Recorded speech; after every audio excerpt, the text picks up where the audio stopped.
بسم الله الرحمن الرحيم. الحمد لله رب العالمين، والعاقبة للمتقين، والصلاة والسلام على نبينا محمد وعلى آله وأصحابه أجمعين. أما بعد، إتحاف أهل الإيمان بدروس شهر رمضان لفضيلة الشيخ العلامة صالح بن فوزان بن عبد الله الفوزان حفظه الله تعالى. اینک بعون الله تعالی ما درسای خود را دوام میدهیم از کتاب اتحاف اهل الایمان، یعنی تحفه به اهل ایمان به دروس شهر رمضان با درسهای ماه رمضان. رساله از آن شیخ علامه محدث صالح بن فوزان بن عبد الله الفوزان حفظه الله تعالی. ما به عون الله تعالی در این رساله درس یکم را گذاشتیم در بیان کی روزی ماه شریف رمضان بالای امت فرض گردید و همچنین درس دویم را گذاشتیم فی بیان ما یثبت به دخول شهر رمضان المبارک، در بیان چگونه ثابت شدنی در آمدن ماه رمضان مبارک. امروز باشد الدرس الثالث، یعنی درس سیوم. شیخ می فرماید زیر این عنوان فی فضائل شهر رمضان و ما ينبغي ان يستقبل به، یعنی در بیان فضیلت ماه رمضان و چگونه باید استقبال گرفت این ماه را. شیخ فرمود الحمد لله احل علینا شهر الصیام. سپاس و ستایش برای الله باد که بالای ما ماه روزه فرا رسید. و الصلاة والسلام على نبينا محمد وعلى آله وصحبه كانوا يفرحون بحلول شهر الصيام والقيام. اما بعد، و درود و سلام به پیغمبر ما محمد و بر خاندان و به اصحابش که ایشان شاد و خرسند بودند با سبب فرارسی ماه روزه و ماه قیام، یعنی که شب او را به زنده گذرانیدن عبادت می کردن. اما بعد،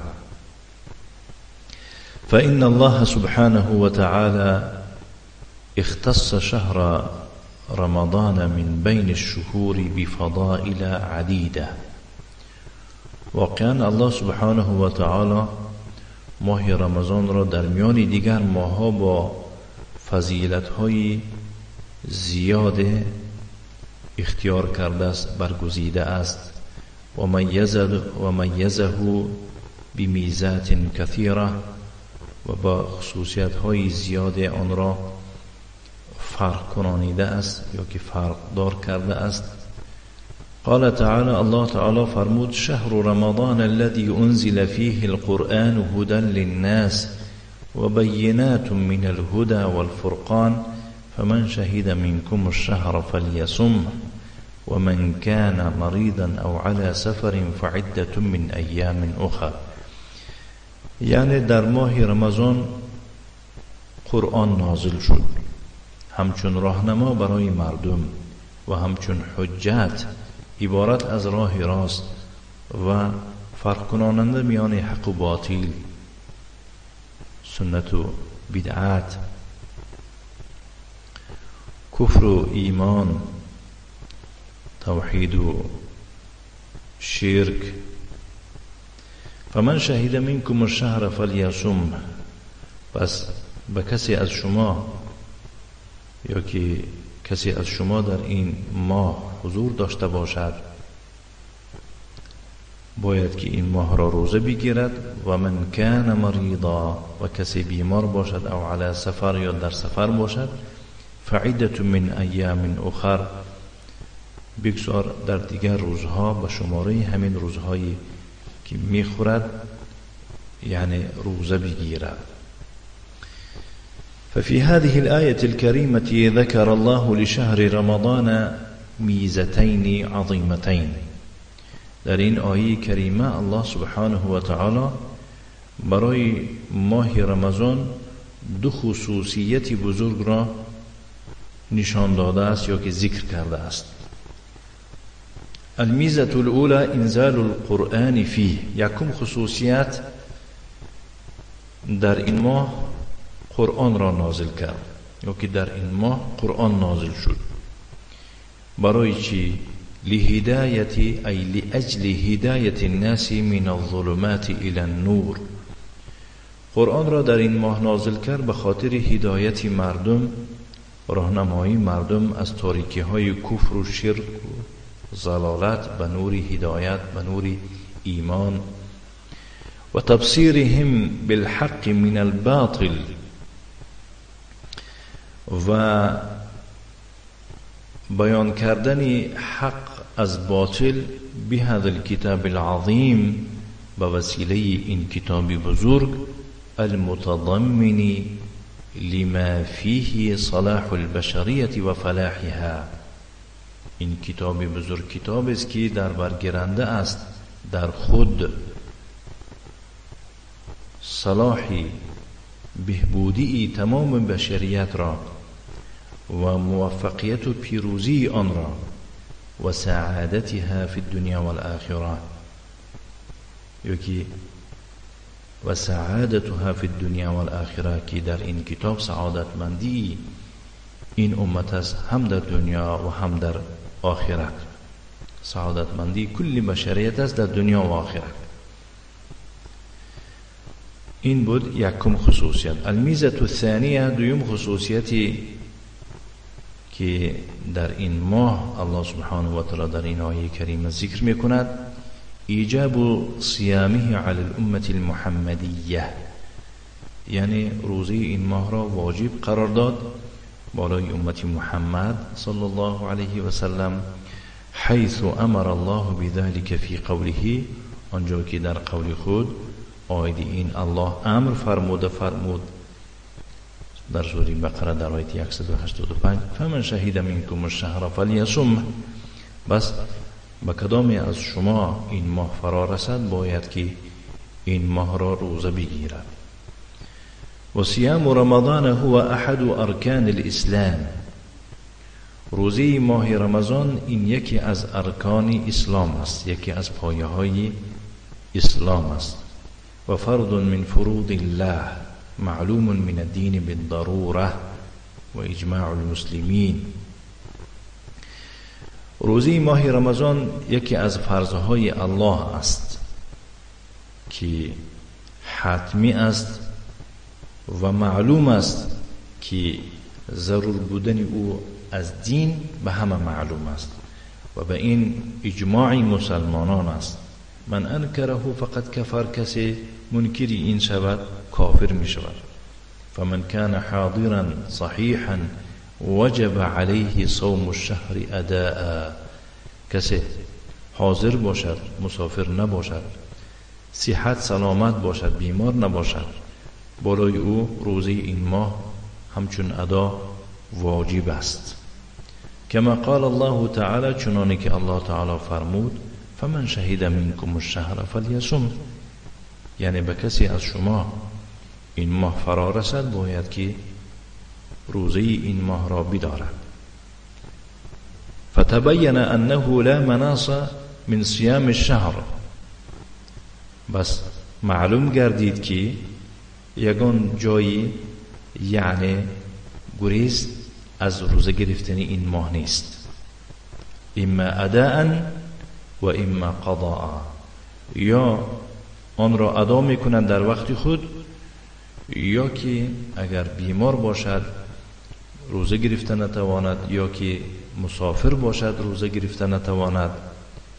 اما قضاء، قضای آن را به شماره که خورده است به همون شماره چیکار میکند؟ قضاگی آن را میدارد. الا فی حق الحرم الكبیر، مگر در حق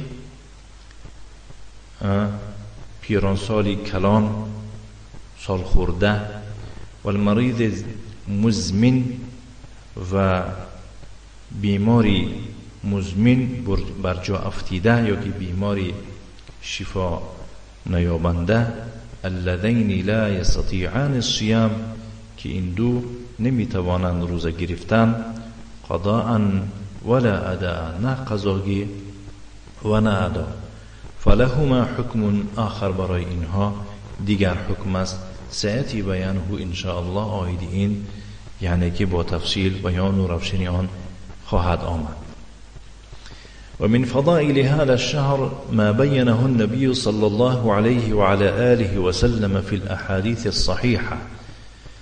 و از جمله فضیلت و بردریه های این ماه آن است که پیغمبر صلی الله علیه و علی آله و سلم آن را در حدیث های صحیحش بیان و روشنی انداخته است، کما جاء فی الصحيحين عن أبي هريرة رضي الله عنه أن النبي صلى الله عليه وسلم قال، چنانه که در هر دو صحیح در بخاری و مسلم از ابو هریره مروی است، یعنی که روایت شده است که پیغمبر صلی الله علیه و سلم چنین فرمود: اذا جاء رمضان فتحت ابواب الجنه و غلقت ابواب النار و صفدت الشیاطین.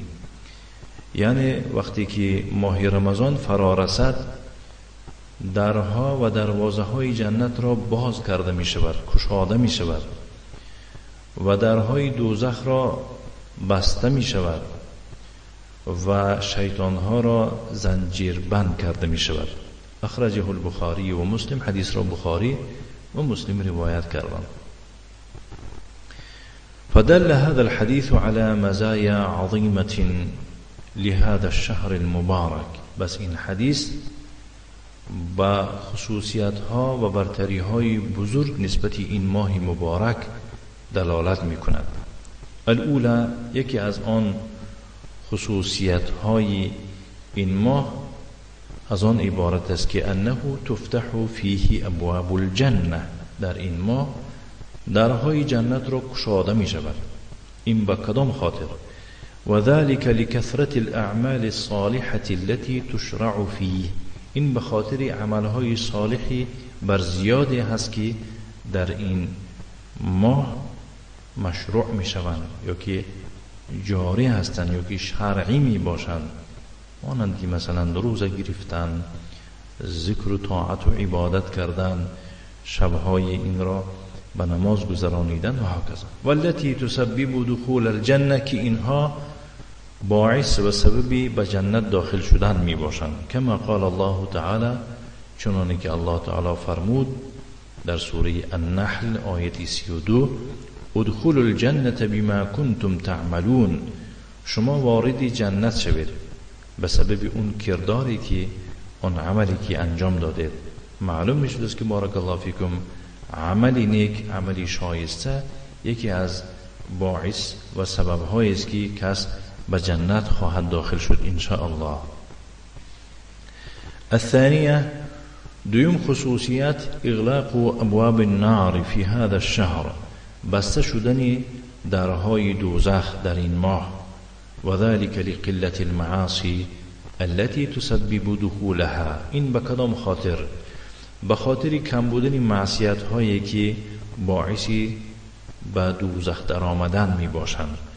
کما قال تعالی، چنانه که الله تعالی فرمود: فاما من طغى و آثر الحیات الدنیا فإن الجحیم هی المأوى. سوره نازعات از آیه 37 تا 39. بس آن کسی که طغى، یعنی از حدود اجازت، از حدودی که از مرزی که الله سبحانه و تعالی تا همان جا را اجازه بخشیده است از همان بگذرد، یعنی که از حد گذرد. خب، و آثر الحیات الدنیا، و زندگانی دنیا را نظر به زندگانی آخرت مقدم داند. فإن الجحیم هی المأوى، قرارگاه و باششگاهی چنین کس دوزخ خواهد شد. و قال تعالی و نیز الله سبحانه و تعالی در سوره جن در آیه 23 فرمود و من یعص الله و رسوله فإن له نار جهنم خالدین فیها ابدا. بس آن کسی که از الله از پیغمبر او عاصی می شود برای او آتش جهنم آماده شده است، در آنجا همیشه خواهد ماند. الثالثه سیوم خصوصیتی که در این حدیث ذکر شد و برتریتی که در این حدیث ذکر شد انه تصفد فيه الشیاطین ای تغل و توثق، یعنی در این ماه شیطان ها را بند و زنجیر بند کرده می شود. فلا تستطيع اغواء المسلمین و اغراءهم بالمعاصی.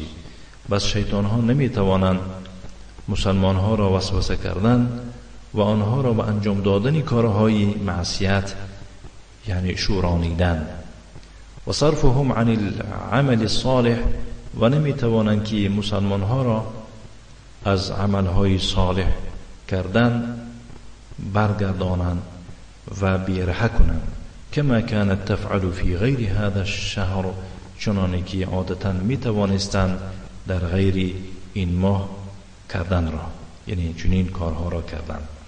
و منعها فی هذا الشهر المبارک من مزاولة هذا العمل الخبیث، و بازداشته شدن یعنی این شیطان ها در این ماه مبارک از انجام دادن این عملی خبیث، این عملی ناپاک، انما هو رحمت بالمسلمین، این از جانب الله هم یکی از مهربانی هاست نسبت مسلمان ها، لتتاح لهم الفرصه، تا اینکه برایشان فرصت داده شود.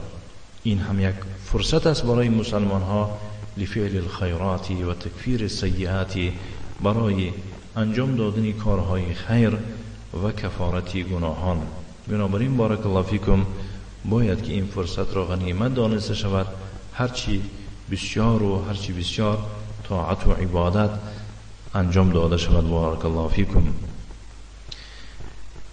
بعداً شیخ فرمود و من فضائل هذا الشهر المبارك انه تضاعف فيه الحسنات، و دیگری از برتری و فضیلت های این ماه مبارک آن است که حسنات را در این ماه دوچند کرده می شود، زیاد کرده می شود. فروی ان النافله تعدل فيه اجر الفریضه، روایت میکنند که البته این روایت ضعیف آمدگی است،